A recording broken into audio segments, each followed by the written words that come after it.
મહેસાણામાં બિસ્માર રસ્તાથી વાહન ચાલકો પરેશાન બન્યા છે। બહુચરાજીથી પાટણના હારીજને જોડતું મુખ્ય હાઈવે ઉપર ઠેર ઠેર ખાડાઓનું સામ્રાજ્ય જોવા મળ્યું। 14 કિલોમીટરનો રોડ તૂટી જતા વાહન ચાલકો પરેશાન બન્યા છે। બોલિયા ગામથી હારીજ સુધી આ રોડ એવો તૂટી ગયો છે કે અહીંયા વાહન ચલાવવું મુશ્કેલ બન્યું છે। સ્થિતિ એવી છે કે અમુક જગ્યાએ તો ખાડામાં વરસાદી પાણી ભરાયા છે, જેના કારણે વાહનો ફસાઈ રહ્યા છે। વાહનો ફસાવાના કારણે ટ્રાફિક જામની પણ સમસ્યા ઉદ્ભવે છે। વરસાદ રોકાઈ ગયો છે, પરંતુ રોડ અને રસ્તાની હાલત કફોડી બની છે। હું આપને આ દ્રશ્યો બતાવવા જઈ છું।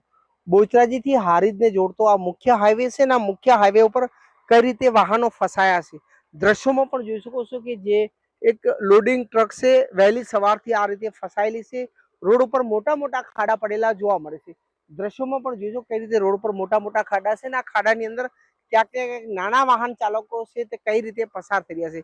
સામે કાર આવે છે તેના દ્રશ્યો આપ જોઈશો કઈ રીતે કાર ખાડામાં ક્યાંક ને ક્યાંક પટકાઈ રહેશે, કારણ કે નીચે જે કારનું ડિફ્લેશન છે તે ક્યાંક ને ક્યાંક અડી રહેશે, જેના કારણે વાહન ચાલકો પરેશાન છે। આ પરિસ્થિતિમાં વાહનો લઈને લોકો નીકળી જાય। મારી સાથે બહુચરાજી હારી તરફ જઈ રહેલા વાહન ચાલક છે તેમનાથી વાત કરીશું। વડીલ, શું પરિસ્થિતિ રોડની છે?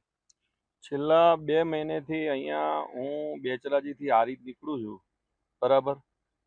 જો ધ્યાન ના રાખીએ તો એક્સિડન્ટ થઈ ગયા, કારણ કે અહીંયા ટર્બાઓનું બહુ લોડ છે આ રોડ ઉપર, અને જે પ્રમાણે રોડની કેપેસિટી છે ને એના કરતાં વાહન વ્યવહાર અહીંયા વધારે છે, અને એટલી તકલીફ પડે છે સાહેબ। બાઇકવાળાઓ સાંજે 7 વાગ્યા પછી જીવના જોખમે નીકળે છે। અહીંયા કંપની છોકરાઓ કામ કરે છે કંપનીની અંદર, અને 4 વ્હીલર વાળાને એટલી બધી તકલીફ પડે છે।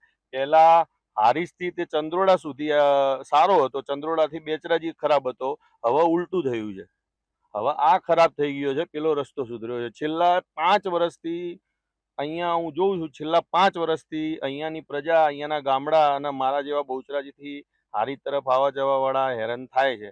આનું કોઈ કહેવાય ને ચોક્કસ સોલ્યુશન નથી। કેટલો રસ્તો ખરાબ છે? છેક સુધી એટલે ચંદ્રોડાથી તે છેક હારીજ સુધી મોટા મોટા ખાડા પડી ગયા છે। વાહનો કેટલા રોજ ફસાય છે? વાહનો ફસાય છે લગભગ અંદાજિત જે મોટી મોટી ગાડીઓ છે, ટ્રકો જે રેતી ખેંચે છે, જે ટર્બા કહીએ આપણે એને, એ અને મોટી આ લોડિંગ ગાડીઓ, ઓછામાં ઓછી 2 થી 3 ગાડીઓ ફસાય છે। ટાયરો બી ફૂટે છે, અને નાના બાઇકો વાળાને તો જીવના જોખમે જવાનું થાય છે સાહેબ। તો આપ સમજી શકો છો કે વાહન ચાલક છે તેનો દર્દ છે, કારણ કે તેઓ રોજ અપડાઉન કરે છે।